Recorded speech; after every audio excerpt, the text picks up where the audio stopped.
O, dzień dobry. Właśnie znajdujesz się na WD Music Zone. W dzisiejszym i jednocześnie pierwszym filmie na kanale przedstawię wam historię trójki raperów Quavo, Offseta i Takeoffa. Krótko mówiąc, zapraszam was na dokument. Historia Migosów.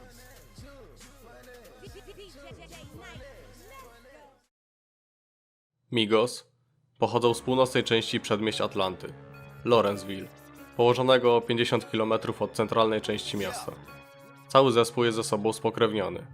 Quavo jest dla Takeoffa wujkiem, a Offset jest kuzynem Quavo. Każdy z nich w czasie dzieciństwa stracił ojca. Wiadomo również, że ojciec Quavo zmarł, gdy ten miał 4 lata. Całą trójkę wychowywała matka Quavo, która utrzymywała się z bycia fryzjerem. Wychowywali się w niebezpiecznej części Atlanty, gdzie w wieku nastoletnim przenieśli się do Trap House'u, gdzie zajęli się produkcją craku z wygotowanej kokainy połączonej z sodą oczyszczoną. Dzielnica położona była niedaleko głównego szlaku przewozowego narkotyków z południa Stanów na północ. Dzięki temu mogli zacząć nagrywać utwory w domowym studio, a następnie zachęcali DJ-ów w klubach Atlanty do grania ich utworów, płacąc im przy tym sporą łapówkę.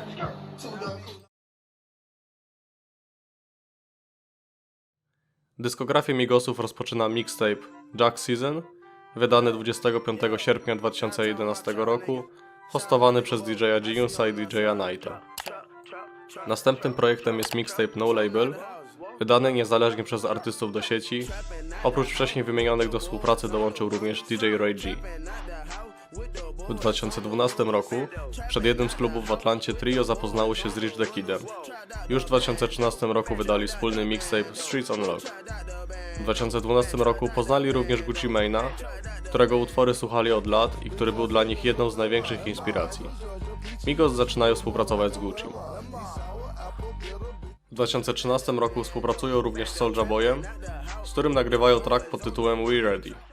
W następnych latach pojawią się również inne ich wspólne utwory. Rok 2013 był dla nich przełomowy pod kilkoma względami. Przede wszystkim otrzymali propozycję dołączenia do 1017 Brick Squad, czyli wytwórni należącej do Gucciego. Jednocześnie otrzymali również propozycję od wcześniej nieznanej wytwórni, należącej do byłego menadżera Gułopa, Coacha K oraz Pierre'a Thomasa, CEO labelu. Ostatecznie dołączyli do QC, której nakładem wyszedł ich pierwszy większy singiel, Versace. 13 czerwca 2013 roku ma miejsce premiera mixtape'u YRN. Warto dodać, że podczas premiery mixtape'u Offset przebywa w więzieniu, stąd nie pojawia się np. w klipie do Versace. Materiał promuje 6 teledysków, co jest imponującym wynikiem jak na mało wówczas znanych, lecz dobrze rokujących artystów, oraz ze względu na fakt, że wytwórnia, z którą związani są kontraktem, istnieje dopiero od 4 miesięcy. Szeroko zakrojona promocja jednak dała efekty, ponieważ po premierze mixtape'u grupa Migos zanotowuje znaczny wzrost popularności, a to głównie za sprawą sukcesu singla Versace oraz Hannah Montana.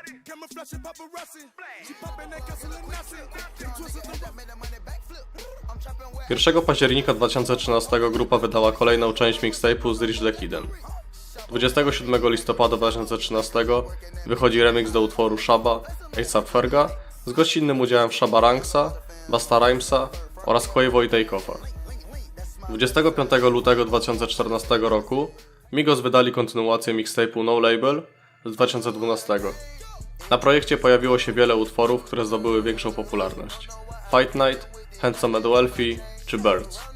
Jako kolekcjoner muszę zwrócić uwagę, że jest to pierwszy fizycznie wydany projekt spod szyldu Migos. 20 kwietnia pojawia się kolejna część Streets on Lock z Rich the Kidem. 18 czerwca ma miejsce premiera kolaboracyjnego mixtape'u Migosów i Gucciego Mane'a pod tytułem Green Album. Gościnnie możemy usłyszeć m.in. Young Dolpha czy Young Thaga. Na początku listopada zostaje wydany ostatni w tym roku mixtape Rich Timeline. Podczas gdy chłopaki przebywali w Paryżu i Amsterdamie, zostaje nakręcony klip do utworu Cross the Country. Drugim teledyskiem wydanym do tego projektu jest Wishy Washy. Pod koniec 2014 roku dochodzi do ataków pomiędzy członkami Glory Boys Entertainment, do których należy m.in. Chief Keef, Capo, Fredo Santana czy kuzyn Chief Keefa Taydo. Podczas beefu członkowie GBE kradną łańcuch z logiem wytwórni QC z szyi Quavo. Dochodzi również do walki w Chicago pomiędzy chłopakami z Atlanty a Capo. Po tej sytuacji zwaśnione grupy publikują wpisy na siebie na Twitterze. 9 grudnia Chief Keef, Tay-Dough oraz członkowie Migos publikują wspólne zdjęcie oznajmiając, że zakończyli beef pomiędzy sobą. 2015 rok rozpoczyna się od wydania Still on Lock z Rich the Kidem, ma to miejsce 19 maja. Następnie 31 lipca ma miejsce premiera pierwszego studyjnego albumu grupy Migos. Young Rich Nation składa się z 15 utworów i zawiera gościnne wersy m.in. od Chrisa Browna czy Young Thug'a. Powstaje klip do utworu One Time. Album zostaje wydany również na CD. Zajmuje on 17 miejsce na liście Billboard 200 ze sprzedażą w ilości 18 000 sztuk w pierwszym tygodniu. 17 września pojawia się kolejny projekt Back to the Bando, a na koniec roku wychodzi czwarta część Streets on Lock. 30 października pojawia się utwór pod tytułem Look at My Depth. Dzięki temu określenie dub wchodzi do mainstreamu. Migosi sobie przypisują rozpromowanie charakterystycznego ruchu, o czym wspominali m.in. w Carpool Karaoke, gdzie gościli w listopadzie 2018 roku. Nie jest to jednak do końca prawda, ponieważ podobno za wymyślenie duba odpowiedzialny jest Skippa da Flipa, raper współpracujący z Quavo, Setem i Takeoffem oraz jeden z artystów Quality Control Music. 18 stycznia 2016 roku ukazuje się Young Rich Next 2 i jest to jedyny dłuższy projekt wydany w tym roku przez trio. 7 lipca 2016 roku wychodzi jeszcze epka pod tytułem Freeway. Na ten moment kariera Migosów nie wygląda ciekawie, bowiem grupa posiada na koncie kilka hitów, z czego najpopularniejsze przypadają na 2013 rok podczas wydawania YRN. Na dobrą sprawę w Atlancie oraz w całym stanie Georgia są postaciami znanymi, jednak zawsze stali gdzieś z boku drzwi do rynku mainstreamowego. Do poprawy sytuacji przyczynia się poniekąd utwór Kokon, luźno wydany 5 maja 2016 roku. Do Kokon zostaje nakręcony świetny klip, a premiera ma miejsce 28 czerwca. 22 sierpnia na kanale YouTube Migosów pojawia się remix utworu Kokon z Young Thugiem na ficie. Jednakże prawdziwym punktem zwrotnym w karierze Quavo, Seta i Takeoffa staje się wydany 28 października 2016 roku utwór Bad and Bougie z gościnnym udziałem Lil Uzi Verta. 31 października zostaje wypuszczony teledysk do tego utworu. Utwór staje się internetowym memem i fenomenem, dzięki czemu 21 stycznia 2017 roku zdobywa pierwsze miejsce na liście Billboard 200. Jest to pierwsze tego typu wyróżnienie w karierze grupy Migos. Momentalnie zostaje podjęta decyzja o wydaniu kolejnego studyjnego albumu. 27 stycznia zostaje wydany album pod tytułem Culture. 6 stycznia zostaje wydany kolejny singiel T-shirt. Utwór zdobywa również dużą popularność, jednak nie powtarza sukcesu Bad and Bougie. Do utworu zostaje opublikowany teledysk. Został nakręcony w paśmie górskim w pobliżu jeziora Tahoe. Jest to również debiut Quavo w roli współreżysera. Ostatnim z singli jest Slippery z gościnnym udziałem Gucci Mane'a. Teledysk reżyserii Dubs i Quavo zostaje opublikowany na YouTube 4 maja 2017 roku. Ciekawostką jest, że zdjęcia do teledysku kręcone były podczas imprezy urodzinowej Quavo z okazji jego 26 urodzin. Oprócz wcześniej wymienionych, powstają też teledyski m.in. do Deads, swoją drogą przepiękny, polecam sprawdzić, do utworu What's the Price, Kolka Sting, wrzucony na kanał Worldstar Hip Hop. Ostatnim utworem, do którego nakręcony został teledysk, jest Get Right Ruicha. Album staje się hitem i osiąga pierwsze miejsce na liście Billboard 200 ze sprzedażą 131 000 kopii w pierwszym tygodniu. Do 5 lipca 2017 roku album osiąga sprzedaż w ilości ponad 1 000 000 sztuk, co pozwala na przyznanie Culture statusu platynowej płyty. Album oprócz sprzedaży streamingowej wychodzi również w formie kasety, CD oraz 4 wersjach winylowych: czarny winyl, czerwony, złoty oraz tzw. picture disc. Sukces albumu powoduje, że Migos stają się najpopularniejszą grupą rapową w Stanach oraz główną twarzą nowej fali trapu, obok takich artystów jak 21 Savage, Lil Uzi Vert czy Travis Scott. Po premierze płyty panowie koncentrują się na gościnnych udziałach u takich artystów jak np. Calvin Harris i Frank Ocean, Lil Yachty, Katy Perry oraz Gucci Mane. 26 czerwca 2017 roku na kanale Complex pojawia się wywiad z Migosami prowadzony przez DJ-a Akademiksa oraz Joe Badena, nagrany podczas gali BET Awards. Wypowiedź Takeoffa Oraz reakcja Joe Badena na słowa Akademiksa, że Migos są jedną z jego ulubionych grup. Hey, listen, man. I wish I could talk to the Migos longer, man. It's one of my favorite groups. I've been covering for so long. I'm glad they succeeded, man. Hey, man, you guys are nominated tonight. Have a good show.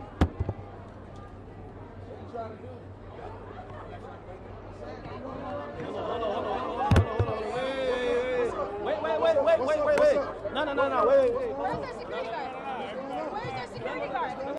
Wywołała sporą ilość memów oraz stała się momentem zapalnym beefu pomiędzy Quavo, Offsetem oraz Takeoffem a Joe Badenem.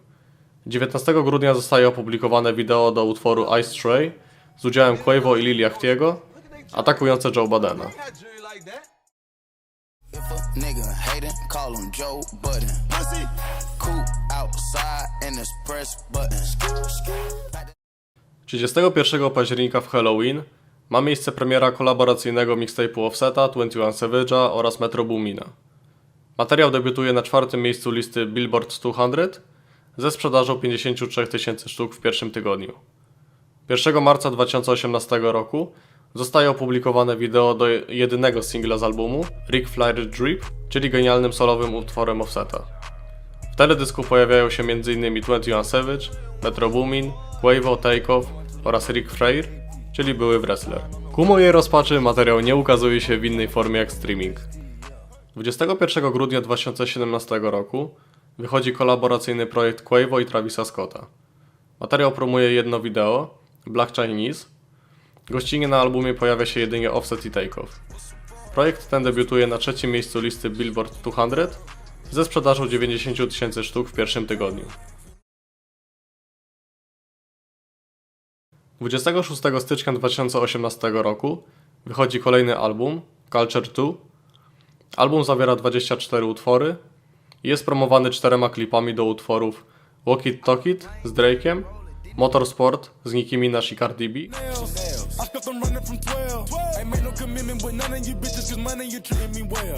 Stir Fry wyprodukowany przez Pharrella Williamsa oraz Narcos. Płyta zadebiutowała na 1. miejscu listy Billboard 200 ze sprzedażą 199 tysięcy sztuk w pierwszym tygodniu. Album wyszedł na serwisach streamingowych, na płycie CD oraz na winylu w czarnej i czerwonej wersji kolorystycznej. I tutaj pomimo ciekawych singli, które osiągnęły świetne wyniki, płyta jest zdecydowanie słabszym albumem od pierwszej części Culture. Na pewno najlepiej na płycie zaprezentował się Takeoff. W kolejnych miesiącach to na jego solowy album świat czekał z niecierpliwością. W kwietniu grupa zaprezentowała się gościnnie na wspólnym kawałku z Cardi B pod tytułem Drip. 16 czerwca 2018 roku ma miejsce premiera pierwszego singla ze wspólnej płyty Jay-Z i Beyoncé pod tytułem Ape Shit, gdzie Quavo oraz Offset pomogli w pisaniu tekstów oraz dodali swoje adliby. Jest to na pewno ciekawe doświadczenie dla Quavo, który wymienia Jaya jako swojego ulubionego rapera. Ostatecznie to nie album Takeoffa, a Quavo jako pierwszy pojawi się na rynku. 11 października 2018 odbyła się premiera, a album zajął 2. miejsce, wiadomo na jakiej liście. Sprzedaż wyniosła 99 tysięcy sztuk w pierwszym tygodniu, a 19 sierpnia 2019 roku album uzyskał status złotej płyty.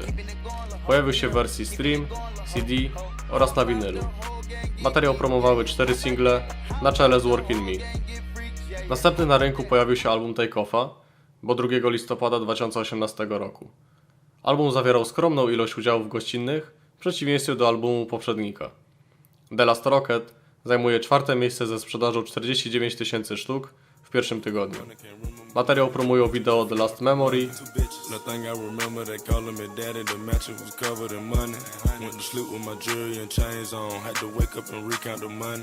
i Casper.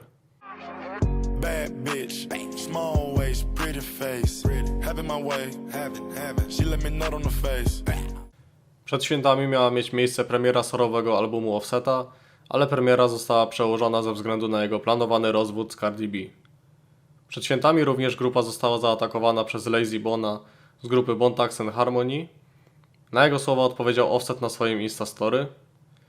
Następnie Layzie Bone wrzucił do sieci w Boże Narodzenie diss pod tytułem Let Me Go Migo, skierowany w Migosów oraz 21 Savage'a, który wcześniej wstawiał się za przyjaciółmi z Atlanty. 22 lutego 2019 roku premierę ma miejsce album Offseta pod tytułem Father of Four. Materiał osiąga 4. miejsce na liście Billboard 200 ze sprzedaży 89 000 sztuk w pierwszym tygodniu. Album promują 3 single. Pierwszy z 14 lutego Red Room, drugi z 26 Quarter Milli z gościnnym udziałem Gucci'ego Mane'a i trzeci z 15 marca Cloud z gościnnym udziałem Cardi B. Płyta osiągnęła status złotej oraz oprócz wersji streamingowej została wydana na wersji CD oraz na winylu. Podsumowując, etap solówek nie rozpędził karier Quavo, Takeoffa oraz Offseta. Najwięcej ugrał na wydaniu solowego albumu Offset, który nagrał moim zdaniem najlepszy solo album oraz dzięki sukcesowi Cloud sprzedał się w zadowalającej ilości. Album Quavo przepełniony gwiazdami oraz zdecydowanie za długi, tak czy inaczej przypadł mi do gustu, jednak nie na tyle, żeby do niego często wracać. Album Takeoffa z kolei jest przykładem poprawnego, fajnego albumu z ciekawym konceptem, jednak ma się wrażenie, że jest to album robiony troszeczkę na siłę. 16 stycznia panowie zaliczyli również mocny gościnny udział u DJ-a Mustarda w kawałku Pure Water. Utwór osiągnął status 4-krotnej platyny, a jego wykonanie na żywo mogliśmy zobaczyć 24 czerwca 2019 roku na gali 2019 BET Awards. Warto również dodać, że 16 sierpnia 2019 roku miała miejsce premiera kompilacyjnego albumu wytwórni Quality Control Music, która zadebiutowała na trzecim miejscu listy Billboard 200. Rok 2020 minął na zapowiedziach trzeciej części Culture. We got a compound, me and the boys, and we making the album, making Culture 3. We just been having, you know what I'm saying, time to bond with each other and time to spend, you know what I'm saying, with each other because our solo career has been allowing us to do different things and, you know what I'm saying, we got relationships and we growing. During this time, you know, I just been focused. Oraz Quarantine Mixtape, którego promowały klipy do utworu Give No Fuck z gościnnym udziałem Travisa Scotta oraz Young Thuga oraz Taco Tuesday. 2020 rok to również problemy prawne, które wynikły pomiędzy wytwórnią Quality Control Music a członkami zespołu. Latem trio pozwało swojego ówczesnego prawnika Damiena Grandersona, twierdząc, że oszukał ich na miliony dolarów. Granderson podpisał umowę z artystami rok po podpisaniu kontraktu z QC. Jednocześnie był on prawnikiem współpracującym z wytwórnią. W lipcu CEO Quality Control Pierre Thomas zapewnił, że od samego początku jego współpracownicy prowadzili i nadal prowadzą biznes uczciwie. Koniec końców konflikt pomiędzy stronami zakończył się, gdy 7 października Quavo opublikował na swoim Instagramie post, gdzie widać jego postać w biurze Quality Control. Wracając do zapowiadanych projektów, ostatecznie żaden z nich nie ukazał się aż do 11 czerwca 2021 roku, kiedy w końcu wyszło długo wyczekiwane Culture Free. Album zadebiutował na drugim miejscu listy Billboarda ze sprzedażą 130 000 sztuk w pierwszym tygodniu. Materiał promowany był 2 singlami, ale aż 7 teledyskami. Pierwszy z nich wyszedł jeszcze w 2020 roku, czyli Need It, z gościnnym udziałem NBA Youngboya i oparty na samplu z utworu 50 Centa. Kolejny singiel, Straightening, miał premierę 14 maja 2021 roku. Warto jeszcze zwrócić uwagę na singiel Avalanche, który posiada niestandardowy jak na Migosów klip, a sam utwór oparty jest o sample z Papa Was a Rolling Stone grupy Temptations. Album dotychczas wyszedł jedynie w wersji streamingowej oraz na CD, gdzie ekskluzywną wersję płyty CD z inną okładką można kupić wyłącznie w sklepie target.com. Album na tle całej trylogii opisałbym powrotem do momentu życia w Trap House'ie i nagrywania mixtape'ów. Tutaj słychać, że panowie nic nikomu nie chcieli udowadniać, mimo że presja była na nich spora po słabym i sztucznie przedłużonym Culture 2 oraz średnio angażujących solówkach. Płyta na pewno nie ma tak dużych hitów, jakie można znaleźć na części pierwszej i drugiej, ale jako album jest dla mnie jak najbardziej spójna. Jeżeli Quavo, Offset i Takeoff pójdą drogą zaprezentowaną na trzeciej części Culture, może i nie zyskają kolejnego hitu na miarę Bat and Bougie, ale paradoksalnie dzięki temu mogą utrzymać się dłużej na scenie. Ja im życzę wszystkiego dobrego i oby jeszcze nas nie raz zaskoczyli. To już wszystko na dzisiaj. Serdecznie zapraszam do wspierania nowego kanału. Dajcie znać w komentarzu, o kim chcielibyście kolejny odcinek. Zachęcam do zostawiania aktywności pod filmem w formie łapki oraz udostępnienia filmu. Na koniec zapraszam do zasubskrybowania kanału razem z wciśniętym dzwonkiem. Wtedy będziecie na bieżąco z materiałami pojawiającymi się na kanale. A kolejny już niebawem.